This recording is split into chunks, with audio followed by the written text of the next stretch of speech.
저는 아브라함을 참 좋아합니다.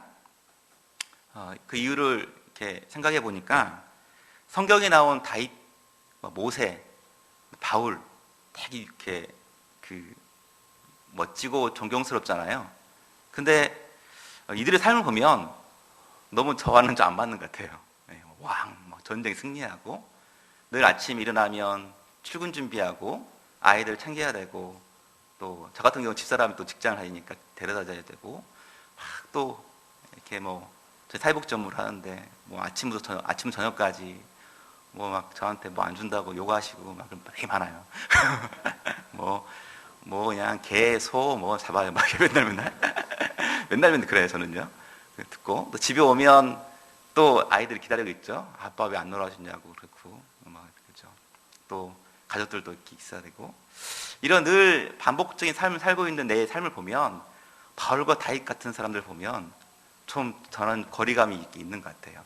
그들 삶은 그러는데 내 삶은 늘 좀 평범해 보이고 그런데 아브라함을 보면 소망이 생겨요.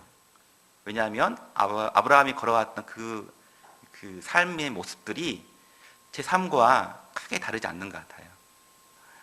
자식이 없어서 늘 고민하고 갈등하고 재산 문제 싸우고 그냥 또 울고 불고 그러잖아요. 여러분 보면 그런 모습들이 지금 현대를 살아가는 평범한 어떤 제 삶을 보면 공감대를 형성할 때가 많은 것 같아요. 그리고 중요한 거는 그 아브라함을 통하여서 하나님께서 역사를 이루어왔다는 그 모습들이 내가 내 삶은 늘 이렇게 현실에서 크게 별다를 것 없이 가고 있지만 나의 삶을 통하여서 하나님이 역사를 이루어갈 수 있다는 그런 소망들을 제가 발견하기 때문에 아브라함 인생을 제가 참 좋아해요. 그 아브라함은 갈대아 우르라는 지역에서 이방신을 섬기는 그런 태어났습니다. 그는 데라라는 사람의 둘째 아들로 태어났습니다. 일찍 그는 이벽 동생 사레와 혼인을 하였고 스라에 자식은 없었습니다. 자식이 없었던 아브라함은 자신보다 먼저 죽은 막내 동생 하란의 아들 롯을 친자식처럼 키웠습니다. 이런 아브라함의 유일한 꿈은 아내 사라의 몸에서 자식을 하나 얻는 거였습니다. 그러나 사레는 시간이 지났지만 아이를 낳지 못했습니다. 어느새 그의 나이가 70이 넘게 되었습니다. 그는 더 이상 자식을 낳을 수 없다고 생각했습니다. 마음이 착잡했지만 자식을 낳을 수 없는 자신의 현실을 그는 인정했습니다. 그리고 아버지 없는 조카 롯을 잘 키우고 아내 사라와 남은 여생을 잘 마무리하는 것이 아브라함 인생의 유일한 목표였습니다. 그때 하나님은 아브라함에게 나타나셨습니다. 그리고 그에게 도저히 꿈꿀 수 없는 원대한 비전을 주셨습니다. 창세기 12장 1절부터 3절까지 말씀을 함께 읽어보도록 하겠습니다. 창세기 12장 1절부터 3절까지 말씀입니다. 시작. 여호와께서 아브라함에게 이르시되 너는 너의 고향 친척과 아버지 집을 떠나 내가 내게 보여줄 땅으로 가라. 내가 너로 큰 민족을 이루고 내게 복을 주어 내 이름을 창대하게 하리니 너는 복이 될지라. 너를 축복하는 자에게는 내가 복을 내리고 너를 저주하는 자에게는 내가 저주하리니 땅의 모든 족속이 너로 말미암아 복을 얻을 것이라 하신지라. 아멘. 하나님은 아브라함에게 고향을 떠나라고 말씀하셨습니다. 그리고 가나안 땅으로 들어가라고 말씀하셨습니다.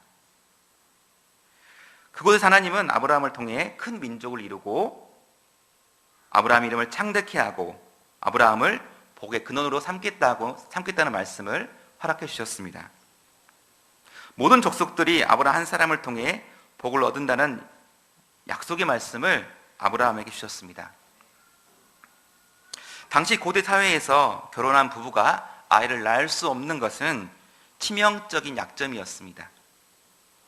그것은 치욕이었고 수치의 상징이었습니다. 아브라함은 누구보다도 세상에서 자신의 위치를 잘 알고 있었습니다. 그는 세상에서 자식 하나 없는 가난한 초음부에 불과했습니다.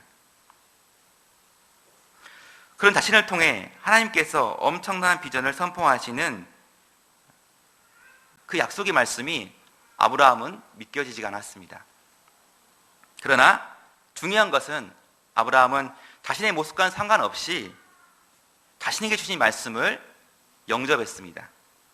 그리고 곧장 집으로 달려가서 아내에게 자신에게 일어났던 일들을 하나하나 설명하기 시작했습니다.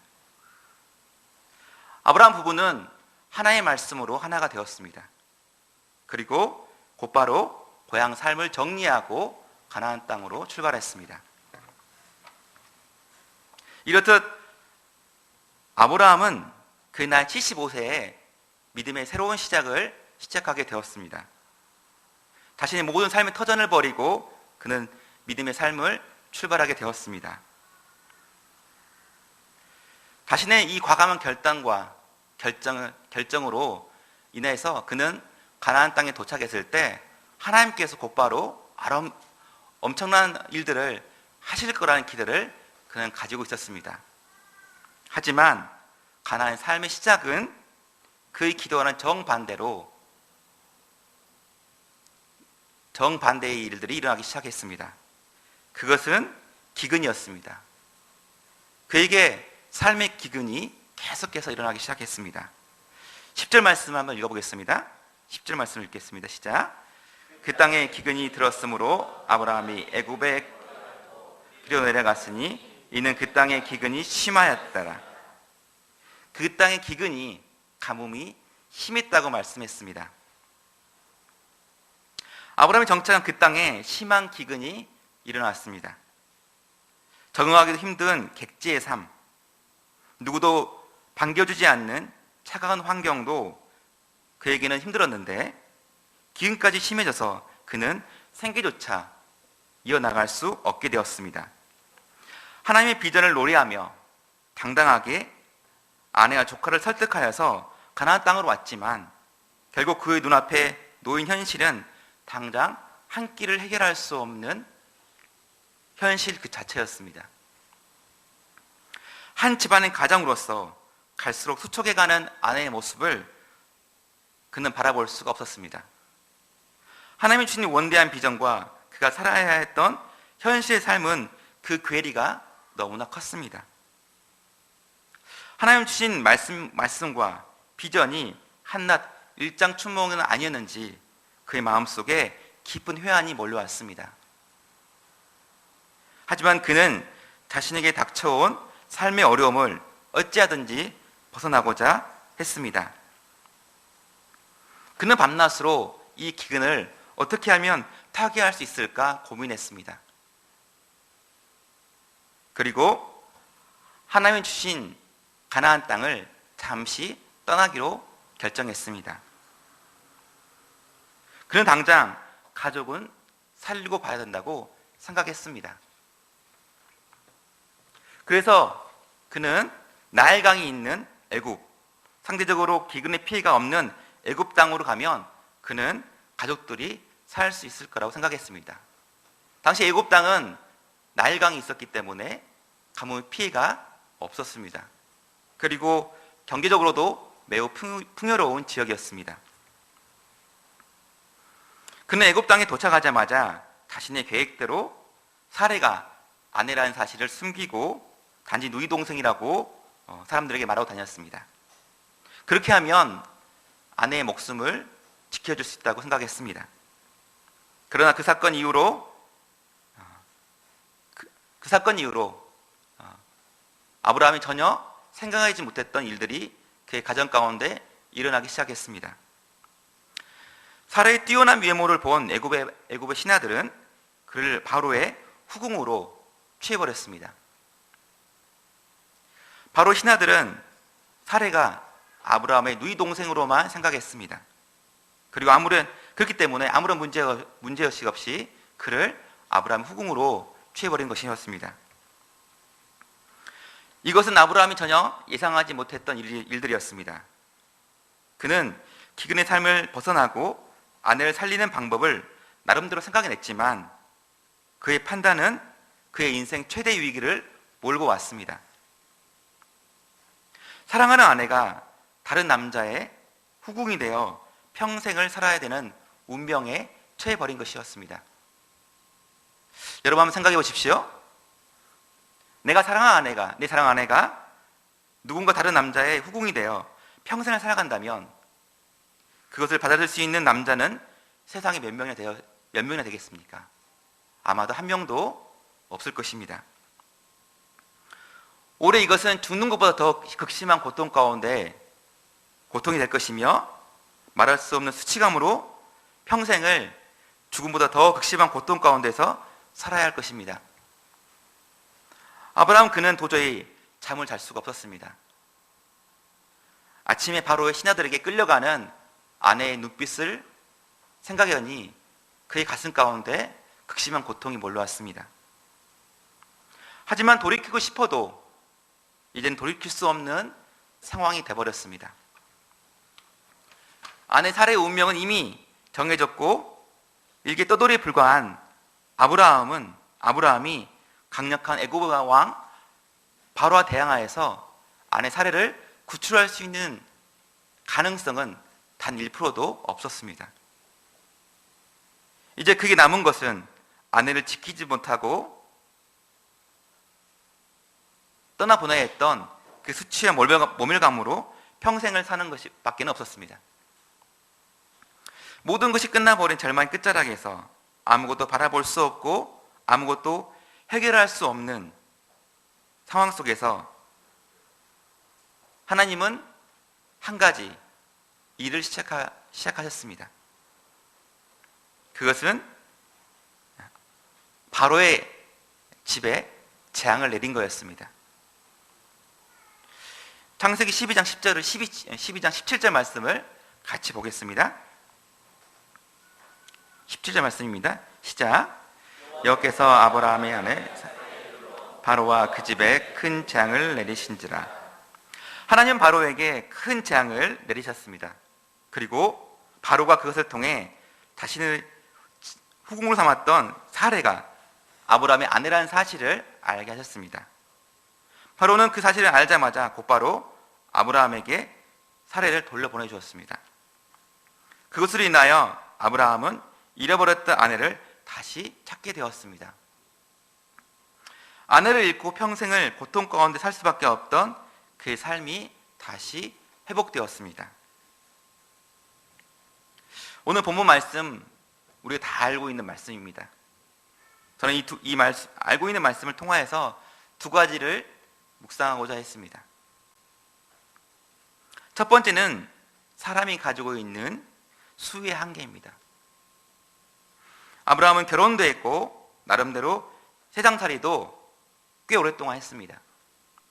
그는 나름대로 세상을 헤쳐나갈 수 있는 경험도 풍부했고 또 자신만의 세상을 살아가는 방식을 가지고 있었을 것입니다.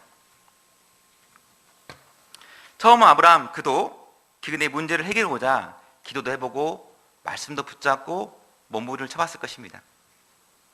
하지만 기근이 계속되고 장기간 이어지자 그는 결국 자신이 오랜 삶 속에 터득한 경험과 지혜로 그 문제를 해결하고자 했습니다. 그러나 그 결과는 우리가 알다시피 너무나 처참했습니다. 우리는 오늘 말씀을 통해 인간이 가지고 있는 생각, 판단, 경험들이 얼마나 한계적인지 깨달았으면 좋겠습니다. 우리는 지금 어쩌면 여러 가지 풀리지 않는 삶의 문제들을 가지고 있는지 모르겠습니다. 그것이 자식 문제일 수도 있고, 그것이 직장 문제일 수도 있고, 그것이 경제적인 문제일 수도 있고, 그것이 당면한 교회의 문제일 수도 있습니다. 우리가 이럴 때 한 가지를 알았으면 좋겠습니다. 그것은 우리가 가지고 있는 모든 문제 위에 계신 하나님을 바라보는 것입니다. 그 문제를 가장 신실하시게 해결하실 하나님을 믿고 바라보고 기대하는 것입니다.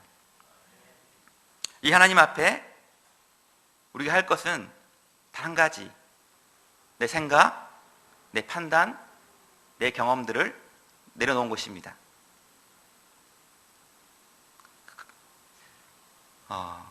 제가 처음 인천 올라갔을 때 이제 저희 집사람도 직장을 다니고 있거든요. 저는 이제 주 5일째 하는 근무였고, 저희 집사람은 아내는 공항에서 근무를 하는 직업을 갖고 있는데 3일에 한 번 정도는 집에 들어오지 않는 직업이었어요. 직장 근무 환경이. 그래서 하루는 주간 근무, 하루는 야간 근무. 야간 근무면 아침 9시 출근해서 그 다음날 9시 퇴근하는 거예요. 공항이다 보니까 환경이, 공항은 쉴 수가 없으니까. 근데 이제 결혼을 했는데 아이를 낳고 키워야 되는데 집사람이 3일 동안 3일에 한 번은 집에 못 들어온 환경이다 보니까 아이를 낳을 수는 있겠지만 어떻게 키워야 될지 모르겠는 거예요. 환경들을. 그죠. 제가 인천에 살다 보니까 인천에 아무런 가족이 제가 없고 연고지도 없고 그러다 보니까 잠깐 봐줄 수 있는 가족도 없고 아무도 없는 집에 없는 거죠. 제 고향이 광주거든요. 그래서 저희 부부는 늘 임신을 한 다음에 걱정 근심이 많았어요. 어떻게 해야 되지 이 상황들을. 뭐 집사람이 휴직을 할 수 있겠지만 휴직을 1년 정도밖에 할 수가 없는 상황이다 보니까 저희 집에 아이를 낳고 키우는 이 상황들이 너무나 막막한 거예요. 저희 부부에게는. 그래서 저희가 둘이 이야기하면서 가지고 있던 방법들을 1번, 2번을 생각냈어요. 첫 번째 1번, 종일 아이를 봐줄 수 있는 어린이집을 찾아보자. 첫 번째 1번. 근데 그 문제가 많죠. 문제가 많죠. 이 돌지난 아이를 종일 어린이집에 맡겨서 한다는 것이 이게 정말 부모로서 힘든 문제잖아요. 두 번째 2번, 보모를 구해보자였어요. 보모를 구해보자. 아이를 봐줄 수 있는 사람을 이렇게 구해서 키워보자. 라는 게 저희가 생각한. 근데 이것 또한 쉽지 않더라고요. 어떤 누가 아이를 키울 때 부모만큼 키울 수 있는 사람이 없잖아요. 제 아시처럼. 그래서 다행히도 저희 장모님께서 아이를 좀 봐주시겠다고 연락이 왔어요. 그런데 문제는 장모님이 인천에 올라올 수 없는 환경이었어요. 왜냐하면 저희 처남이 대학교 4학년이었는데 취업 준비를 하고 있었거든요. 그가 준비한 시험이 공사시험이었는데 보통은 공사시험을 합격하려면 한 3년, 4년 정도 이렇게 준비를 해야 된다고 들었어요. 제가 보기에도 제 처남이 공부를 열심히 한 스타일도 아니었고 실력이 뛰어난 스타일도 아니었던 것 같아요. 물론 나는 열심히 했겠지만. 그래서 장모님이 아이를 봐준다 말을 하셨는데 올라올 수 없는 환경이니까 그것 답이 안 나온 환경이었죠. 없죠.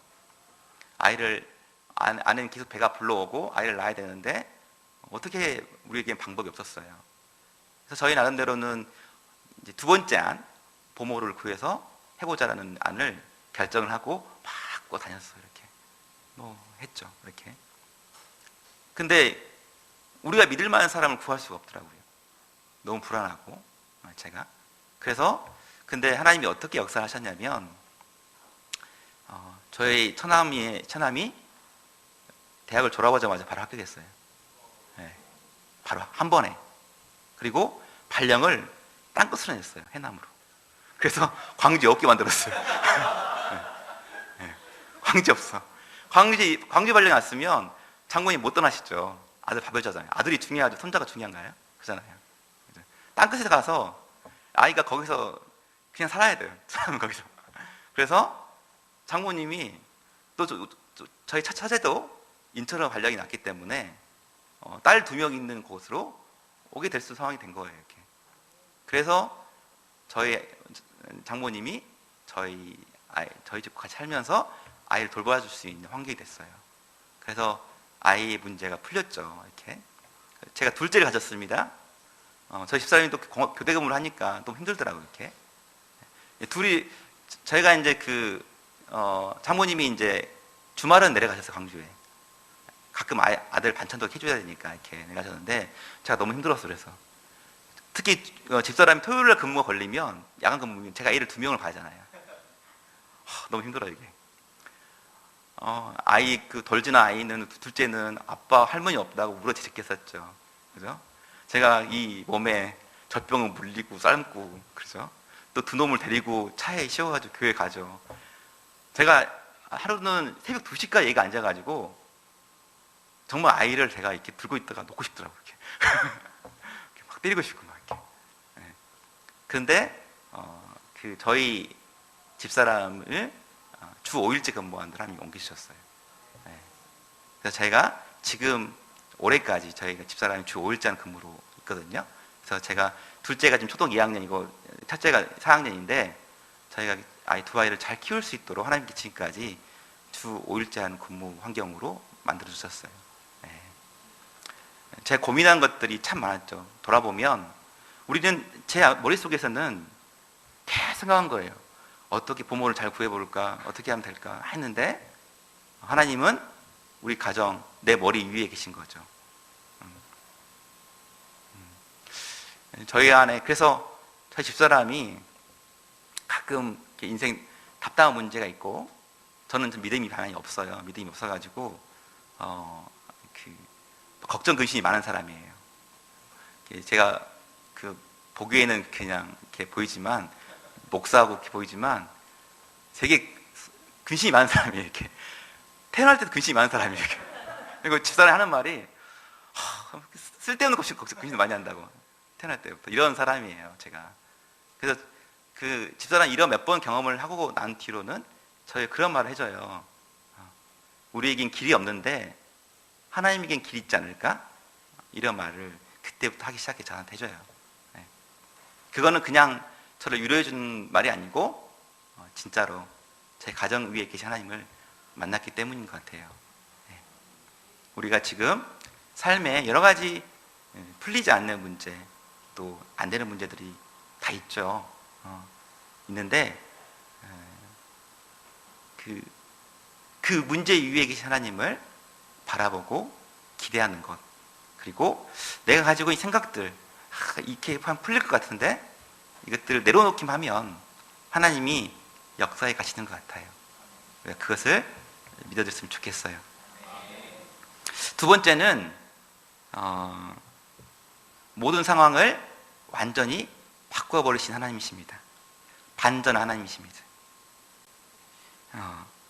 아브라함의 잘못된 판단으로 그는 아내를 잃어버릴 수 있는 그런 위기가 찾아왔습니다. 아브라함이 할 수 있는 것은 결국 땅을 치고 통곡한 것밖에는 할 수 있는 게 없었습니다. 그런 상황에서. 그러나 이 모든 상황을 뒤엎을 수 있는 분이 한 분 계십니다. 그것은 아브라함의 하나님이셨습니다. 우리는 아무리 생각해도 답이 없고 답답한 문제들이 참 많습니다.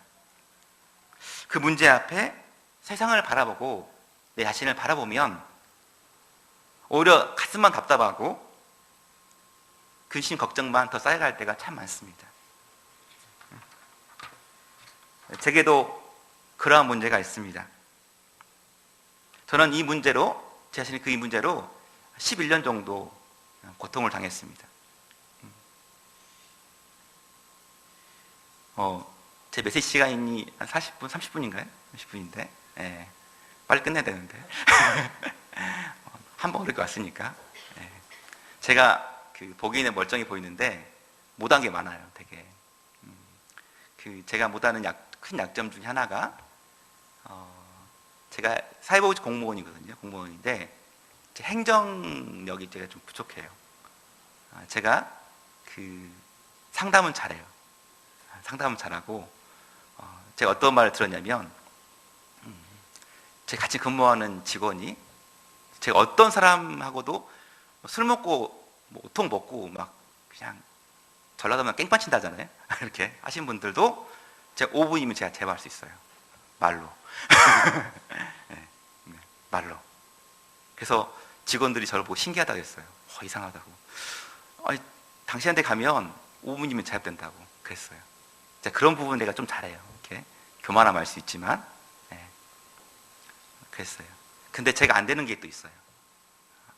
행정이 안 되더라고요. 행정력이 안 되더라고요. 그래서 제가 모든 민원을 5분만 진압할 수 있으니까 했으니까 인정을 받았어요. 사람들한테. 공무원 조직들은 소문이 나면 빨라요. 이렇게 그냥 소문이 나요. 그래서 제가 그 인정을 받고 보통 10년 이상 근무를 해야 갈 수 있는 자리를 제가 가게 됐어요. 2년 만에, 3년 만에. 예. 근데 그 주어진 일들을 제가 감당하지 못했어요. 감당할 수 없었어요. 그래서 제가 너무 힘들어서 직장을 좀 그만둘라 했었어요. 직업을. 제가 그때 무작정 그때 차를 몰고 밤에 왔었는데 어디 갔냐면 여러분은 모르시지만 헐몬센 갔어요. 인천에서. 그래서 계속 울었어요. 가서 제가 이렇게 울었어요. 거기 마리아공장님 계시잖아요. 거기 그래서 제가 막 울었어요. 창세기 12장 1절 3절까지 말씀을 붙들고 인천 갔었는데 내 인생 여기서 끝날 것 같더라고요. 너무 부끄럽고 수치스럽고 하나님 내가 인생 여기서 끝내야 할 것 같습니다. 뭐 그런 생각이 들더라고요. 그런 상황이 제가 있었어요. 그래서 저를 추천했던 선배가 저 집에 와서 그렇게 울더라고요. 집에 와서 이렇게 돌아오라고. 그래서 얼마나 미안해요. 나름대로 추천해 주셨는데 안 되더라고요. 제가 그 문제를 하나님께서 이렇게 도와주셨어요. 제가 그 자리에서 다른 데로 옮기게 되었고 지금까지 어떻게 이렇게 꾸역꾸역 11년을 왔어요. 제가요. 왔는데 아직도 제가 그 문제를 해결을 못했어요. 작년에 제가 10년 정도 됐을 때 제 인생에 큰 위기가 한번 왔었어요. 제가 아까 말했던 것처럼 제가 상담을 잘한다했잖아요. 그렇죠. 다른 사람들이 저를 신기하게 볼 만큼 자기 은사였다 생각해요. 교만한 말이지만 그것도. 근데 하루는 그 감옥에 출소한 분이 저한테 왔었어요. 우리 늘 만나는 사람들이거든요. 출소하신 분들. 문신 같은 경우는 늘 일상 생활이에요. 문신 보는 것들은 우통을 벗더라고요. 이렇게 벗는데 저는 어딘가에서는 눈 깜짝도 안 해요. 그런 것도 보여도. 근데 그 사람이 저를 3개월 동안 괴롭혔어요. 근데 제가 지금까지 갖고 있었던 여러 가지 기술이 있었거든요. 민원을 제압할 수 있는 기술도 있는데 안 통하더라고요. 안 통해요. 그리고 협박을 당하기 시작했는데 그게 너무 저를 힘들게 하더라고요. 제가 이렇게 무너져 버렸어요. 마음. 그리고 제가 두 번째 잘한 게 있었어요. 그 잘한 게 뭐였었냐면 사람을 잘 감당한 거였어요. 제가 가는 직장마다 그 지역에서 그 직장 조직에서 감당할 수 없는 사람들이 있었거든요. 저는 꼭 그것을 보내줬어요. 하나님께서. 그리고 그 사람들을 제가 잘 감당했어요. 직장을 아시잖아요. 좀 특이한 사람들 있잖아요. 이렇게 특이한 사람들 알잖아요. 보통 그런 사람들을 저에게 붙여주면 제가 다 감당했어요. 그게 제가 두 가지를 잘한 거였어요. 그러니까 제가 행정적인 좀 부족하지만 두 가지를 잘하니까 모든 게 용서가 됐어요. 저는 이제 사람들한테. 근데 제가 당시에 어떠한 지역에 정말 특이한 친구가 있었어요. 그 친구는 아무도 감당을 못하는 사람이었어요. 그래서 저 인사과에서 저를 그곳에 발령냈어요. 그걸 감당하라는 거죠. 이제 그 사람을. 저는 자신 있었어요. 지금까지는 다 감당했기 때문에, 다 감당할 수 있었기 때문에 내가 감당해주면 되니까. 근데 제가 감당이 안 되더라고요. 감당이 안 됐어요. 제가 생각한 상상을 초월해버리더라고요. 늘 제가 감당한 사람들은 좀 부족해도 안 돼도 참고 기도하고 사랑해주면 나중에는 저한테 왔었어요. 알게 되고 그러는데 이 친구는 제가 기도하고 이렇게 품어줘도 안 되더라고요. 그래서 나중에 제가 이 사람을 포기해버렸어요. 문제는 이 친구가 나중에 행적을 감춰버렸어요. 안 나버린 거예요. 밤에 늦게 저한테 전화가 왔는데, 부모님 전화가 왔는데 딸을 찾을 수가 없다는 거예요. 그래서 제가 마음에 애가 탔어요. 그 당시에 사회보호 공무원 3명이 자살을 했거든요. 다른 지역에서. 그래서 제가 그 그 친구가 계속 전화를 했어요. 밤 2시인가 1시인가 전화를 받더라고요. 그래서 자기를 고향으로 보내달라고 한 거예요. 그래서 제가 고향으로 이렇게 보내드렸어요. 인사과랑 이야기해서. 근데 저의 소문이 나기 시작했어요. 제가 그 직원을 되게 못살게 굴었다. 네. 이렇게 못살게 굴어서 잘 못 대주어서 그 친구가 그렇게 자살까지 하게 됐다. 이렇게 소문이 났어요. 제가 11년 동안 쌓았던 것들이 있잖아요. 사람들이 쌓았던 것들이 한순간에 무너진 것 같더라고요. 그래서 구청에서 이제 저를 면담 왔어요. 내가 어떻게 됐길래 그렇게 됐느냐고 그랬는데, 제가 차에서 엄청나게 화를 냈어요. 내가 지금까지 10년 동안 살아오면서 어떻게 살았는지 알지 않냐고. 보라고 한번. 내 주변에 사람들 다 물어보라고. 제가 막 거기서 화를 냈어요. 그 직원이 알겠다고 그냥 갔어요. 근데 문제는 뭐냐면, 제가 그 직원한테 화를 내고 돌아오는데 마음이 더 힘들더라고요. 더 힘들었어요. 왜냐하면 제가 그 사람한테 말을 할 때 그 사람을 이렇게, 그 직원이 이것도 못했고 저것도 못했고 이것도 안 되는 사람이었다 막 말했거든요. 근데 그것을 말하고 있는 내 자신이 너무 부끄럽더라고요. 그냥 내가 그 자리에서 내가 잘 못했습니다, 그 직원을 잘 못 감당했습니다 라고 말하면 좋았을 텐데, 제가 그 직원의 약점, 고점을 막 말하고 있는 거예요, 입에서 이렇게. 그래서 제가 이렇게 멘붕이 왔어요. 멘붕이라 하죠. 그래서 10년 정도 근무했던 모든 것들이 한순간에 이게 무너진 것 같더라고요. 그래서 제가 3개월 정도를 약간 실어증이 걸렸어요. 말을 잃어버렸어요, 제가. 집에 오면 말을 잃어버린 거예요. 말하기가 싫지 않은, 말하고 싶지 않은 거예요, 이렇게. 사람이 그렇게까지 되더라고요. 집사람이 그 모습을 처음 본 거예요. 제가 물론 직장을 그만두겠다, 뭐 때려치겠다, 그런 거 엄청 많이 했어요. 그런 말 했는데, 말을 잃어버리니까 집사람이 저를 심각하게 본 거죠, 처음으로 이제. 근데 직장을 그만둘 수 있습니까, 가정이? 그죠. 경선이 그만둘 수 없잖아요. 그죠. 근데 저희 집사람이 되게 독한 사람인데, 직장을 그만두라면 잘 안 해요. 근데 처음으로 쉬라하더라고요. 남편이 보기에 위험한 거죠. 이렇게. 제가 1년을 쉬었어요. 그래서 처음에는 그만둘까 하다가 1년을 쉬었어요. 작년 1년 동안 제가 그런 시간을 가졌어요. 그런 상황들이 저한테 오더라고요.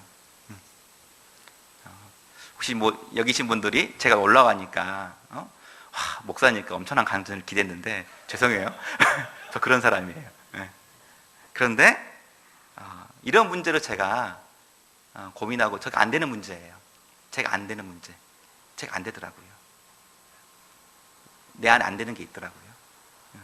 아무리 노력을 해도, 아무리 내가 열심히 해도 안 되는 게 있더라고요. 사실은 제가 그 전까지는 제가 마음 먹으면 다 된다고 생각했어요. 과거에는. 내 안에 그게 있었어요. 믿음이란 것도 내가 마음으로 먹으면 다 될 수 있다 생각했는데, 안 되는 세계가 있더라고요.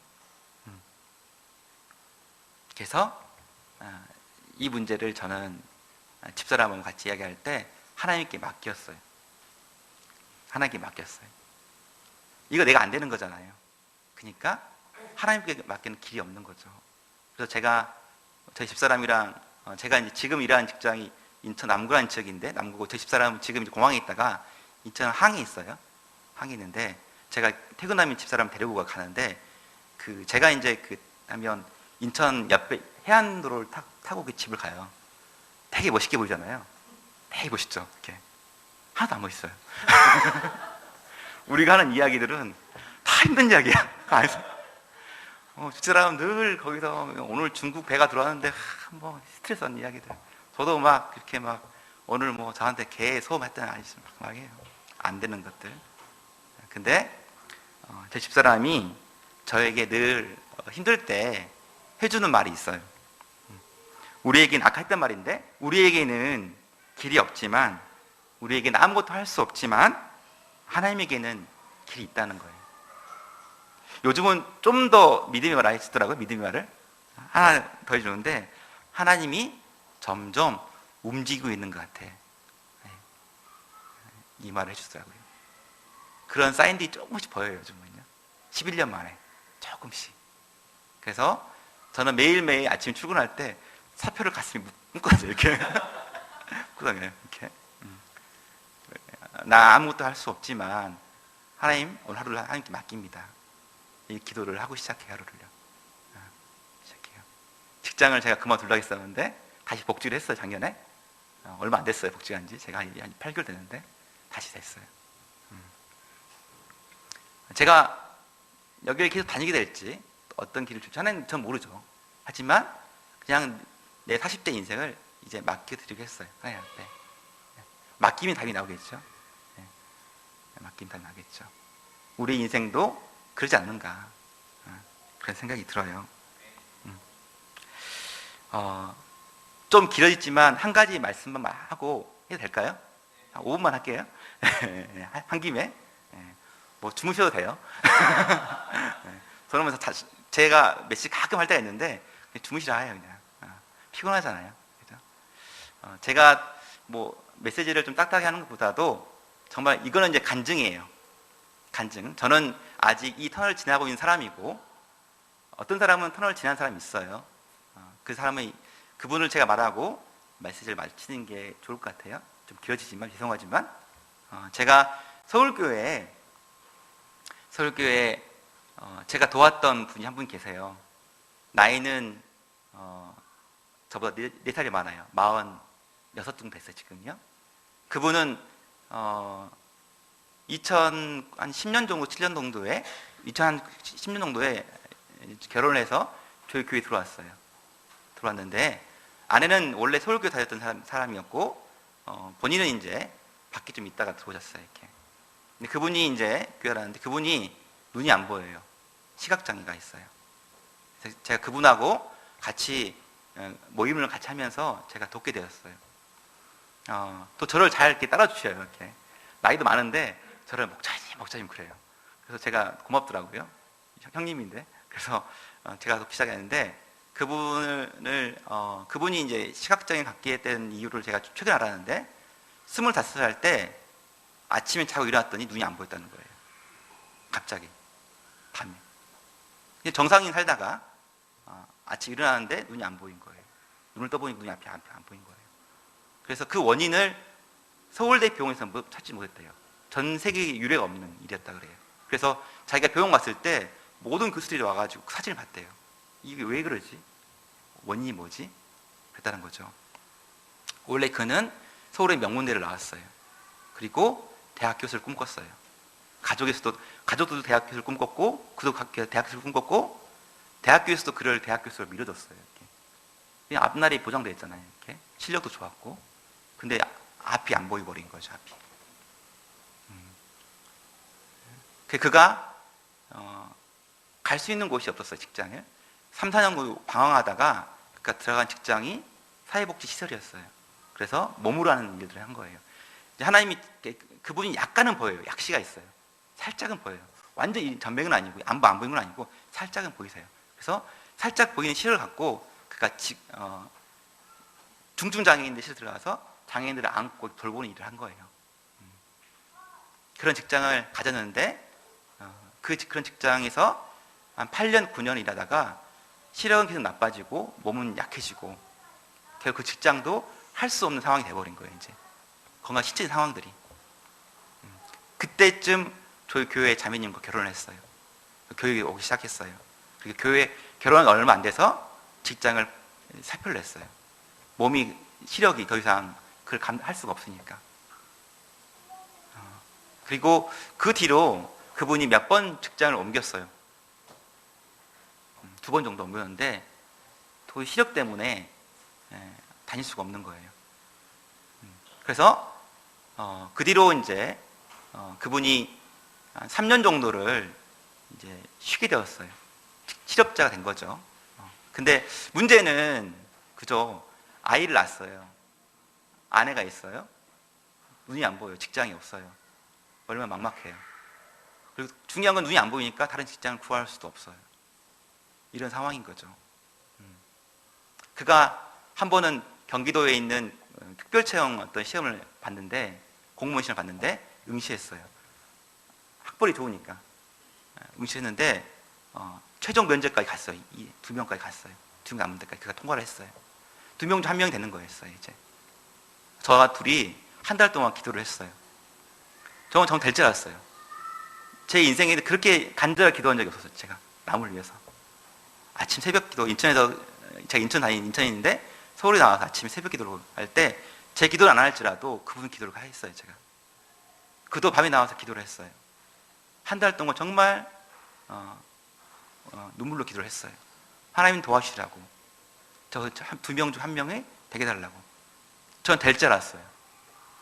근데 제가 일을 하고 있는데 전화가 왔어요. 안 됐어요. 떨어졌어요. 근데 전화를 하는데 들려오는 목소리가 울먹울먹 하는 거예요. 이렇게 44 정도 나이 그때였는데 울먹울 하는데, 남자가 울먹울먹 하는데 그게 얼마나 가슴이 미어진 거예요. 이렇게. 그래서 하나님이 원망스럽고, 하나님 정말로 이게 그게 하나님이 원망해 좋겠어요. 근데 원망을 하지 않더라고요. 근데 저한테 해준 말이 미안하다고, 그런 거예요. 미안하고 죄송하다고. 전화를 제가 끊었어요. 제 동사무소에 근무하는데 3층 올라가서 제가 문을 잠가 놓고 울었어요. 제가 울었어요. 하나님 너무 원망스럽더라고요. 눈도 안 보이고, 아이는 이제 돌도 지난 아이가 있고, 그런 집에 하나님이 왜 직장을 안 주시냐고, 2명 중 1명은 되게 해줘야 되지 않냐고 제가 하나님께 막 항변을 했어요. 울면서. 그 뒤로 그는 3년 동안 직업이 없었어요. 3년 동안. 작년 제가 아까 말했던 것처럼 제가 1년 동안 쉬었잖아요. 그때 저한테 전화가 왔어요. 저한테 저희 집에 오겠다는 거예요. 저를 보고 싶다고 왔어요. 저도 직장이 없는 상황이었어요. 뭐라고 해야 돼 말아야 되니까 나도 힘든데 지금. 근데 제가 오라겠어요. 집이 분당인데 저희 집까지 2시간 걸리거든요. 온 거예요. 또 2시간까지 버스 타고 온 거예요. 저희 집까지 온 거예요. 저 집에 놀고 있는데 이렇게 와서 힘든 이야기를 한 거죠. 앞이 안 보인다는 거예요. 집을 자꾸만 자기에게 이제 안마를 배우라는 거예요. 안마를. 너도 안마 배워라. 근데 안마를 왜, 어릴 때 시각장애면 안마를 배웠을 텐데 지금 45세 어떻게 안마를 배워요? 경쟁이 안 되죠. 그것밖에 길이 없는데 그것도 그런 할 수 있는 상황이 안 되는 거예요. 몸도 안 되고. 4개월 뒤에 그가 서울시 공무원 합격했어요. 공무원 시험 준비는 알고 있었는데 저한테 그러더라고요. 안 될 것 같다고. 공부도 안 한다고. 안 됐거든요. 그리고 공부할 상황이 안 돼요. 아이가 돌진한 아이가 있어서 또 아내가 둘째 임신했거든요. 집에 가면 애가 울어가지고 공부할 상황이 안 되죠. 근데 하나님이 그에게 서울시 공무원을 합격하게 하겠어요. 작년에. 그리고 집 주거 문제가 힘들었는데 장기 임대주택 당첨이 됐어요. 그리고 집도 이사하게 됐어요. 집 문제 해결됐고, 직장 문제 해결됐고, 최근에 아기 2명을 또 낳았어요. 아이를, 둘째를. 그리고 발령을 집에서 가장 가까운 서초구에 발령이 났어요. 가장 가까운 곳에. 안 보이니까 몸이 힘들잖아요. 모든 게 완벽하게 해결됐어요. 제가 그분하고 이야기를 하는데 지금도 그는 여러 가지 해체할 상황들이 많이 있어요. 그분은. 근데 하나님이 그의 인생을 완전히 바꿔버리시더라고요. 그리고 그는 지금 눈이 안 보이지만 아침 출근할 때마다 퀴트를 본대. 이렇게 해가지고 말씀을 붙잡고 출근하는 거예요. 이렇게 또.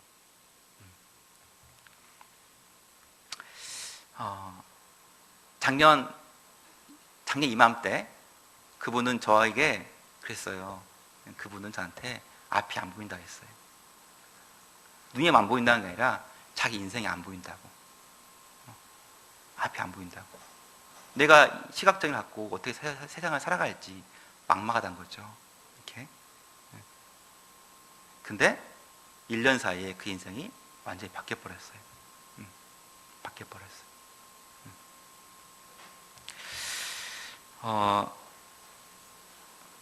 저도 그랬으면 좋겠어요.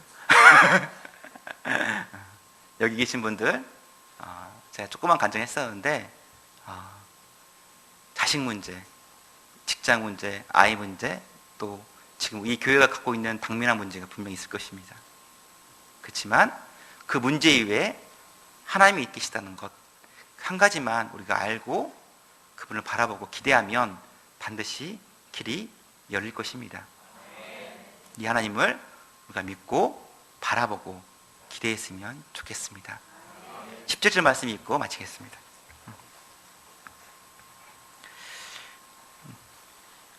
읽겠습니다. 시작. 여호와께서 아브라함의 사례의 일로 바로와 그 집에 큰 재앙을 내리신지라.